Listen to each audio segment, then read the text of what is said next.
sekian tentang sekolah pasar modal. Sebelumnya, perkenalkan nama saya Fidia Rasma. Nama saya Muhammad Rasul Mulana. Nama saya Najwa Masri. Nama saya Firman dari. Nama saya Muslim. Selamat menyaksikan presentasi dari kaum kami.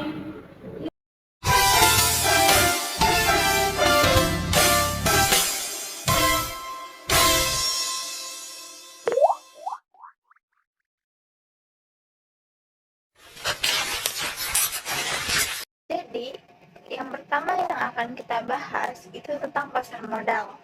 Pasar modal ini atau bisa kita sebut dengan capital market merupakan pasar untuk berbagai instrumen keuangan jangka panjang yang bisa diperjualbelikan, baik itu surat utang atau obligasi, equity atau saham, reksadana, instrumen derivatif maupun instrumen lainnya.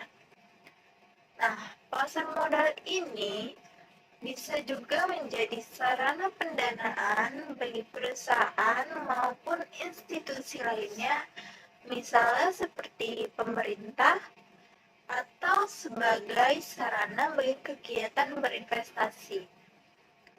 Selanjutnya, ada Undang-Undang Pasar Modal Nomor 8 Tahun 1995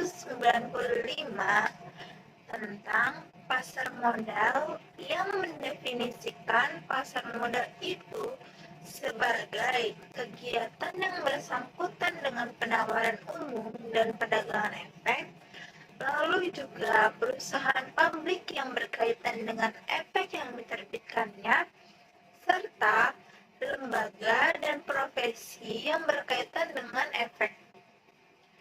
Selanjutnya ada sekolah pasar modal itu apa sih sebenarnya? Jadi, sekolah pasar modal ini merupakan kegiatan praktek secara nyata mengenai bentuk pasar modal itu seperti apa dengan menggunakan aplikasi pasar modal yang telah tersedia pada bursa.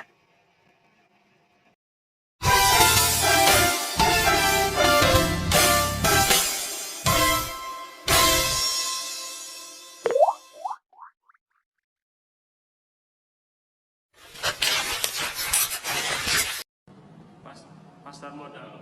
Istilah pasar modal atau capital market berarti suatu tempat atau sistem bagaimana cara dipenuhinya kebutuhan dana untuk kapital suatu perusahaan.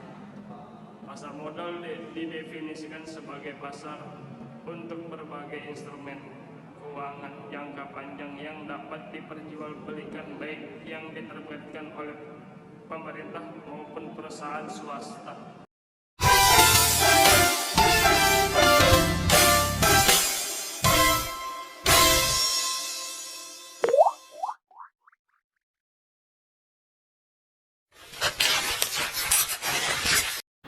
Saya akan menjelaskan tentang sekolah pasar modal. Sekolah pasar modal merupakan salah satu dari upaya yang dilaksanakan demi menghasilkan generasi yang berprestasi, terutama di bidang investasi, di mana hal ini menjadi sarana yang membuat galeri investasi BEI di berbagai universitas harus melaksanakan Tridharma perguruan tinggi, yaitu berupa pengabdian.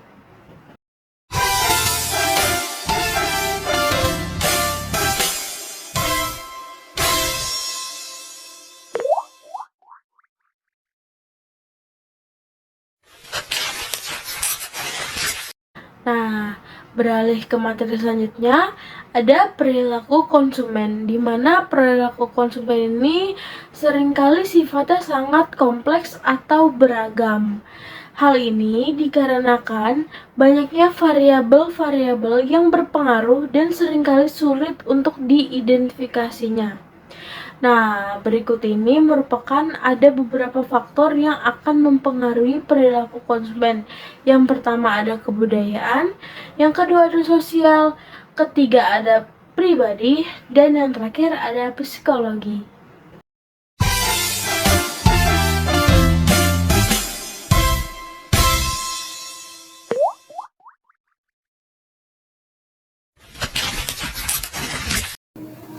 Materi selanjutnya yaitu bab 3 pembahasan 3.1 manfaat berinvestasi.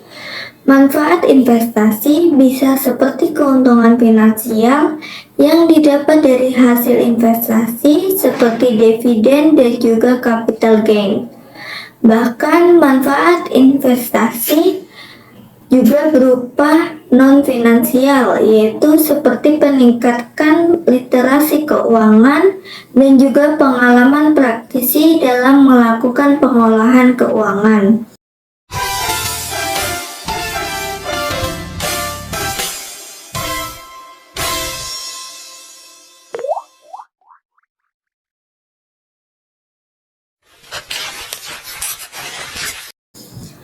Selanjutnya 3.2 yaitu keuntungan investasi saham. Keuntungan yang didapat dan diraih dalam penerapan investasi saham adalah dengan beberapa cara sebagai berikut. 1. Yaitu capital gain, pertumbuhan modal. 2. Pendapatan dividen. 3. Bonus share. 4. Stock split. 5. Hak suara dalam RSPO.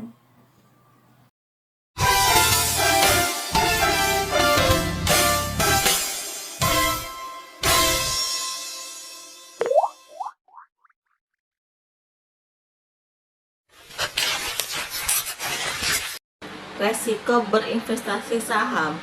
Dalam berinvestasi, tentu saja kita akan mendapatkan resiko yang cukup buruk bagi keberlangsungan investasi. Nah, berikut adalah contoh-contoh dari resiko berinvestasi saham.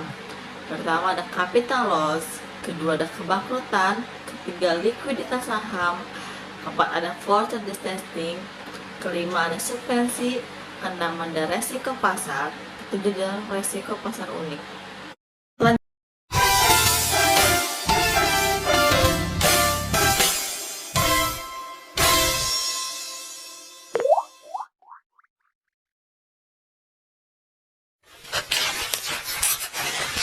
Selanjutnya adalah prinsip-prinsip pasar modal. Dalam kita berinvestasi, kita harus mempunyai prinsip-prinsip sebagai berikut. Pertama adalah transparansi dan keterbukaan informasi. Tentu saja dalam kita menanam saham, kita harus tahu apa saja yang terjadi kepada perusahaan atau kepada nilai saham yang kita taruh. Kedua adalah pelindung investor. Ketiga ada efisiensi dan likuiditas. Keempat ada pertumbuhan dan perkembangan ekonomi.